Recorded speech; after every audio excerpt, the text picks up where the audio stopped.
Kia ora tātou katoa, ko Bruce Gibson tōku ingoa, ko uri ahau no Ngāti Tuwhare Toa, tainui roa Ngāti Raukaua ki te tonga. Thank you, James, and the Select Committee for the opportunity to speak to Te Akatea Māori Leaders Incorporated submission on the Treaty Principles Bill. I was a principal for over 20 years in both rural and urban communities, and am currently Kai Whakahaere Mātua, the Chief Executive Officer of Te Akatea. Our submission is presented on behalf of our National Executive Committee, Te Akatea staff, and our Te Akatea members.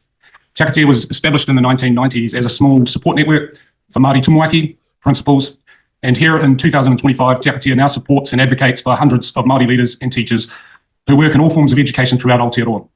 These settings include kura kaupapa Māori, kura āiwi, English medium, dual medium, bilingual, rūmaki reo, and reo rua. We want to be clear that the Māori leaders and teachers that Te Akatea represents strongly oppose the Treaty Principles Bill.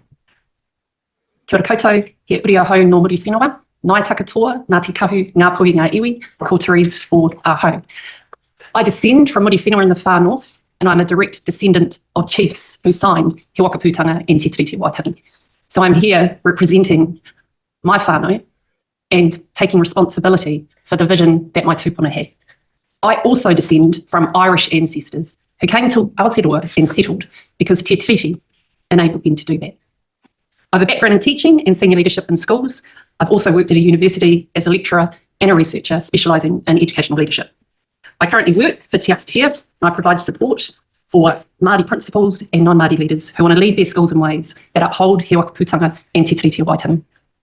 Bruce explained that we represent Māori leaders who work in school settings who oppose the bill. We also work closely with non-Māori leaders and other educational organisations that support our opposition to the bill.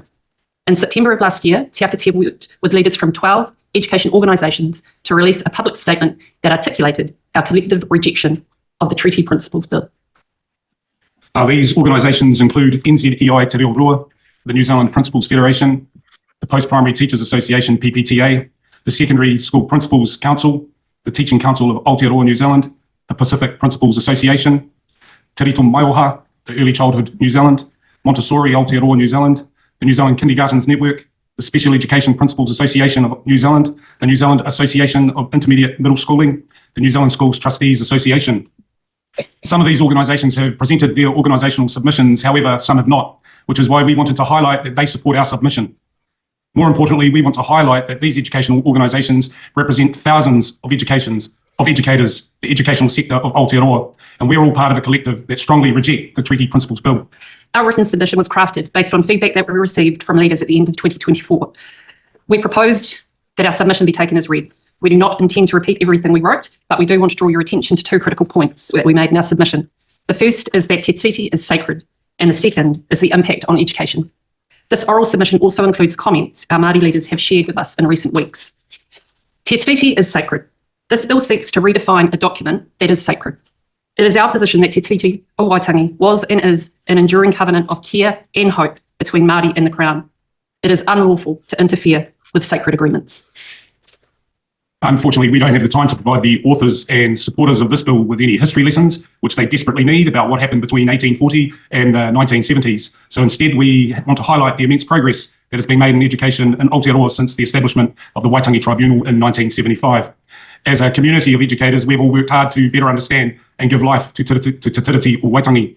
Proponents of this bill have been espousing discourse that promotes the idea that newly gained knowledge and the development of acts, policies and practices that give active expression to Te Tiriti have been harmful to non-Māori and have unfairly advantaged Māori. There is absolutely no evidence to substantiate these propositions. In contrast to these allegations, in education, there is much evidence to show that both Māori and non-Māori learners, educators, whānau and communities have greatly benefited from increased knowledge and understanding. This brings us to the impact on education. Since the 1980s, there has been an increased focus on prioritising te reo, tikanga and mātauranga Māori in all areas of education. Our colleagues who lead in Māori medium education have already explained the transformative impacts of engagement and achievement in kohanga reo, kura kaupapa Māori and wānanga. We tautoko the outstanding work they are doing to ensure excellent experiences and outcomes for learners. In English medium, where Te Tiriti partners learn, teach, lead and govern together, we have been singing the bilingual version of our national anthem for over 25 years. We now have a generation that has only ever sung this version of our national song. We are not aware of any harmful impacts of this practice. Our children do not complain that when they sing the verse of the national anthem in Te Reo, that they are affording Māori special privileges based on ancestry. In contrast, feedback from the leaders we support indicates that tamariki and rangatahi of Aotearoa Māori and non-Māori embrace opportunities to speak te reo Māori, to sing waiata, to perform in kapahaka, to take part in pōwhiri and whakatau, to visit their local marae and other culturally significant sites and historical sites, to climb their local maunga, and to learn the cultural narratives and traditions of tangata whenua. The great work that leaders and teachers are doing to implement Aotearoa New Zealand histories is providing balance to a curriculum that for too long has invisibilised Māori people and their culture. We celebrate that now both Māori and non-Māori learners see themselves and their ancestors in the curriculum. These progressive acts of education policies and practices are inclusive and unifying. They have created a sense of belonging for many learners, not division, not harm, and not unfair Māori privilege that supporters of this bill continue to suggest. It is in actual fact that the introduction of this bill is causing harm in our schools and in our communities. The leaders we support, both Māori and non-Māori, have said that this bill is negatively impacting on education in their communities. They've noticed an escalation in racial hostility, in division, in resentment, and these have negative implications, and they are having to be managed by school leaders and boards of trustees, and they're having to be responded to by our educators, our brave educators, and unfortunately our children, they are watching this. We want to share a final comment from one of our leaders. In Aotearoa educators have trained as professionals with te tiriti. We've worked hard to understand it and create learning environments for our tamariki that show our commitment to honouring it. We've upskilled ourselves, our staff and our boards so that we can lead our schools in the right direction.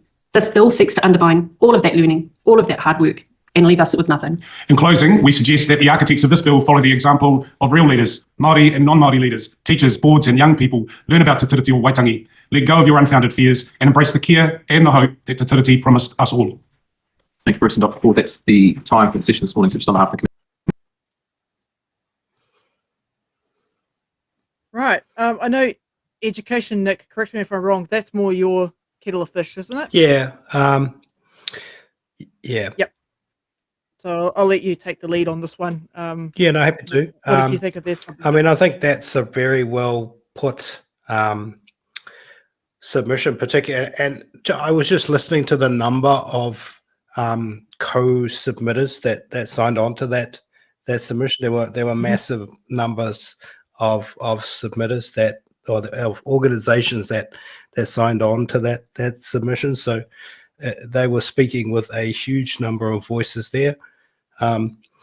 Just also picking up on the just from personal experience, as a teacher,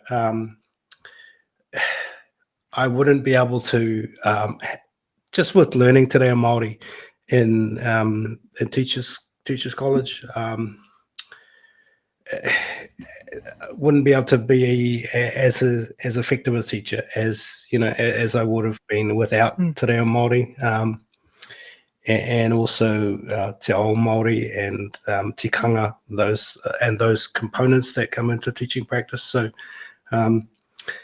I think those are critical components of our curriculum, and I think they just flow naturally into the classroom, and the kids these days, it's just part of everyday school. And whereas I think back to when I was at school, we didn't have any.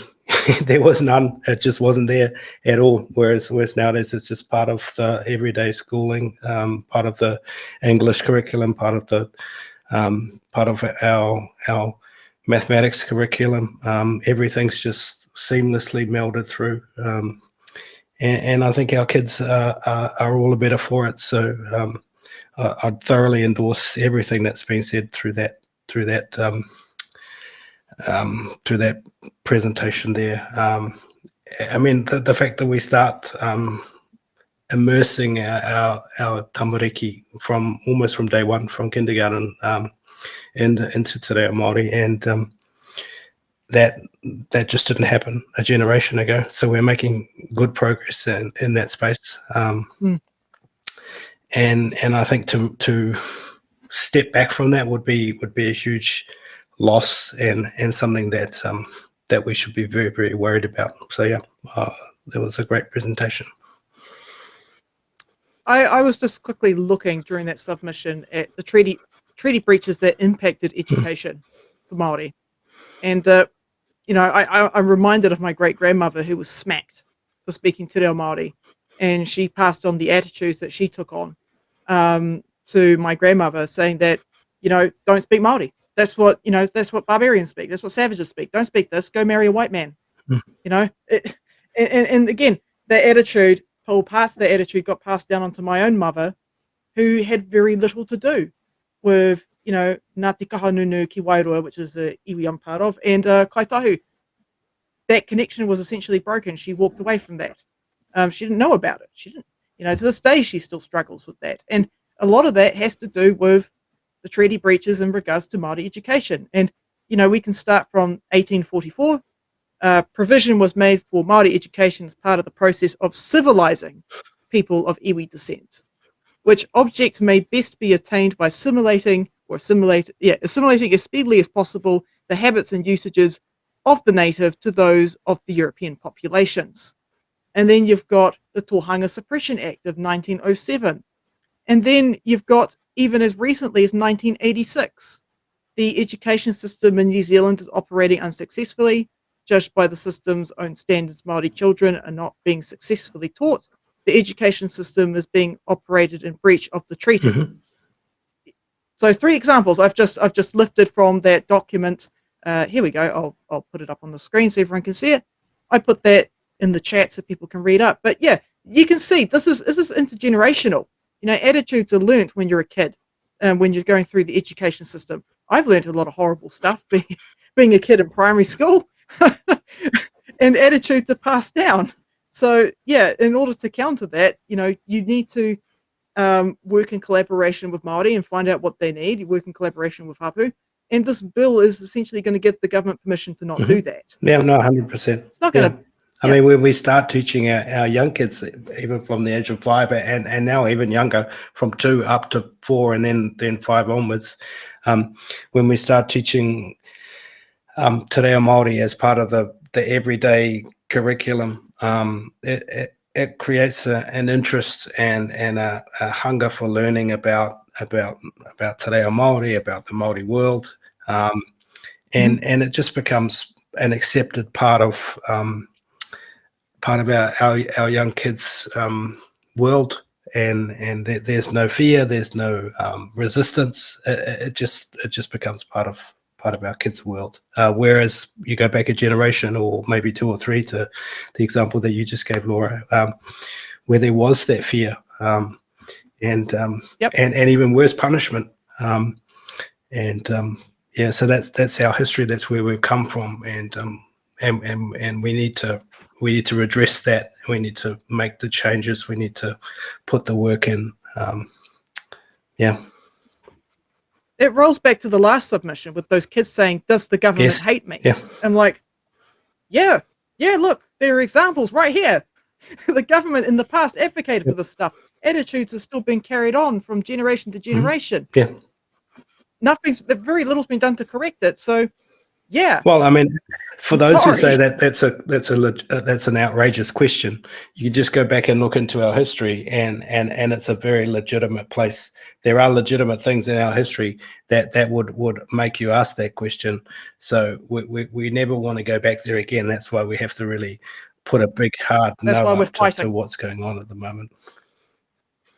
All right, so I've got to wrap it up there. I would have loved to have carried on and on with this conversation, because it is super important, and I thank everyone for watching. But that's me done for now. I'll come back later, guys, and we're just going to roll out for the countdown. Thanks, everyone. Thanks for watching. Make sure you're subscribed to our Facebook, YouTube, Twitch, Instagram, TikTok, News Guide, the order, paper.